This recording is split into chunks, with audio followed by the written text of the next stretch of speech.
قاعده 97 به منسوخ شدن کتاب‌های آسمانی قبلی باور داشته باشیم.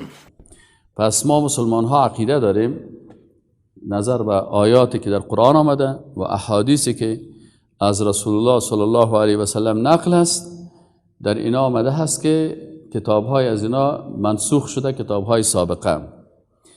و منسوخ شدن کتاب‌های سابقه به معنای بی‌ادبی بس کتاب‌های سابقه نیست. یعنی وقتی ما ایمان به او کتاب‌ها داریم، او کتاب‌های آسمانی بودن، از طرف الله نازل شده بودن.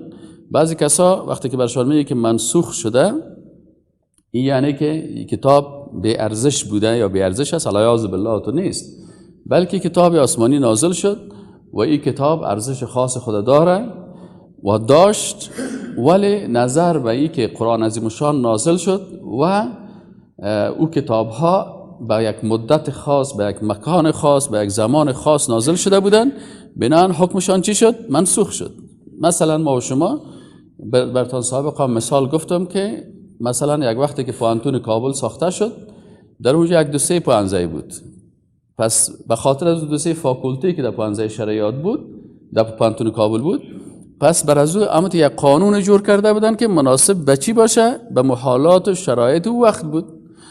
پس آن وقتی که پوانتون کابل رشد کرد، مثلا تعداد فاکولتاش به 20 24 یا 23 فاکولته رسید، این حال او قانونه که برای 80 سال پیش جور شده بود برای 3 فاکولته، او قانون جوابگوی شرایط و حالات امروزی نبود. از این خاطر پس علما شیشتن برای پوهنتون قانون جدید دیگه ساختن که او قانون سابقه چی شد؟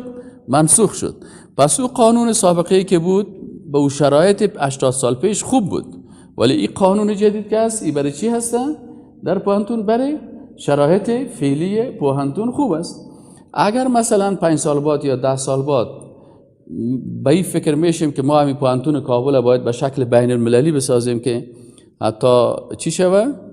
تو به شکل باشه که معاصرین از خارج هم بیاید این پوهنتون درس بخوانن، پس اونجا باز دفاتر دیگه ضرورت میشه، قوانین دیگه ضرورت میشه. مثلا قوانین برای معاصرین داخلی، قوانین برای معاصرین خارجی، لیلی معاصرین داخلی، لیلی معاصرین خارجی.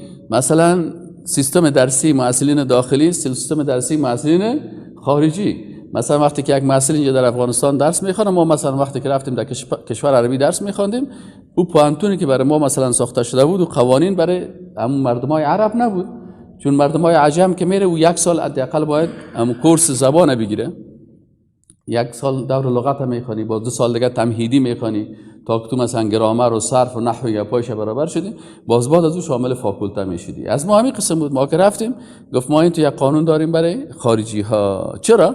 به خاطر که او عرب ها همین مشکل ما را نداشتن. اونا اصلا فاول نحو میخوانن، صرف میخوانن، عربی میفهم. متوجه هستین نه؟ اینال پس وقتی که پانتون اگر این قسم رشد بکنه، پس قانون جدید ساخته میشه که قوانین سابقه را چی میکنه؟ منسوخ میکنه. و قانون سابقه باز قابل تطبیق نیست. و این که قوانین سابق منسوخ میشه به معنی از این نیست که قوانین سابقه بی ارزش بوده، غلط بوده. متوجه هستین؟ بلکه او قوانین کافی و شافی بوده بر از اون وقت.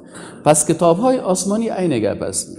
تورات و انجیل اینا با مو شرایطی که وقتی که عیسی علیه السلام به بنی اسرائیل پیغمبر آمد، موسی علیه السلام به بنی اسرائیل و برای فرعون آمدن که در این منطقی که یک منطقه خاص بود، پس بر از اون شرایط کتاب تورات کافی و شافی بود.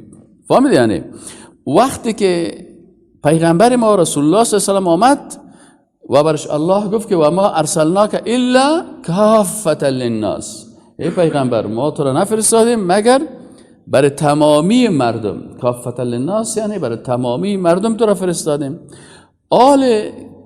وقتی که این پیغمبر برای تمام بشریت است، به تمام قارای جهان است، برای سیاه‌پوست و سفیدپوست، تنها برای عرب نیست، تنها برای عجم نیست، مثل که عیسی علیه السلام و رسولا الی بنی اسرائیل. در قرآن میگه که خود عیسی علیه السلام چی بود؟ پیغمبر بود برای کی؟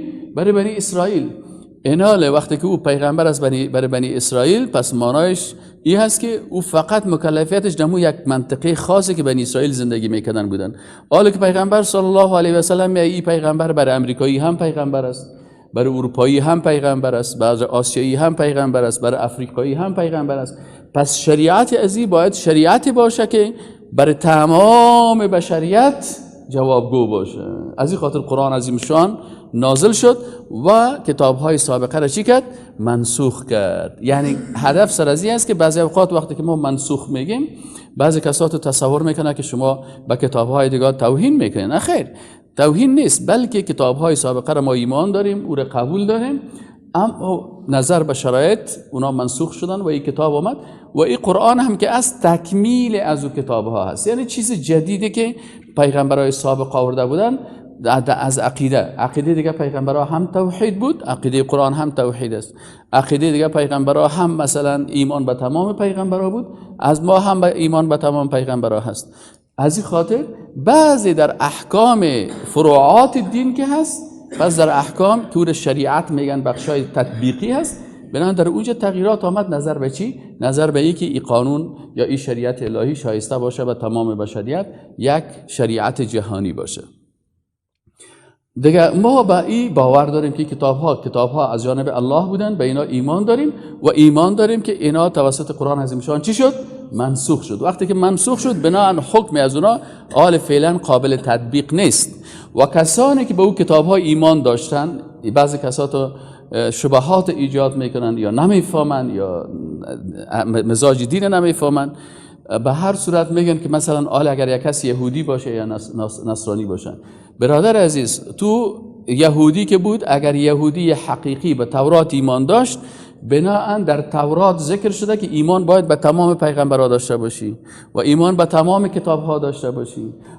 اگر محمد صلی الله علیه و سلم وقتی که آمد، پس در کتاباشون گفته شده بود که پیغمبر آخری میایه، پس به اساس ایمانی که به کتاب داشتی باید به کتاب دیگه ایمان میآوردی. وقتی که ایمان نآوردی تو کافر شدی، وقتی که ایمان نآوردی تو از دایره دین برآمدی. و همین قسم به کتابی که بالای رسول الله صلی الله علیه و آله نازل شد، وقتی که بالای به دیگه کتاب ایمان داشتی به هم ایمان میداشتی. وقتی که ایمان نداشتی پس تو به قرآن ایمان نآورد، کافر است. فهمیدی؟ یعنی از این خاطر صراحتا در قرآن گفته که لم یکن الذین کفروا من اهل الکتاب.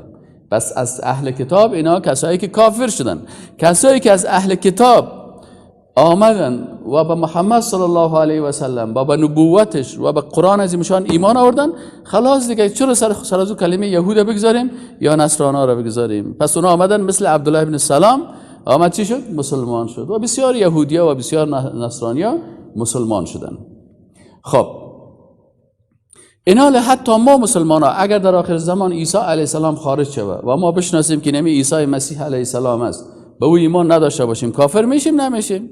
بعد از محمد صلی الله علیه و سلم عیسی مسیح می و در کتاب ما خبر داده شده است، پیغمبر ما خبر داده که عیسی مسیح علیه السلام در آخر زمان میاد و بالاخره صلیب میشکنه و فتوحات میکنه و همون نظام خلافت اسلامی که مثل نظام خلفای راشدین میباشد، اما نظام اسلامی قوی در جهان تأسیس میکنه.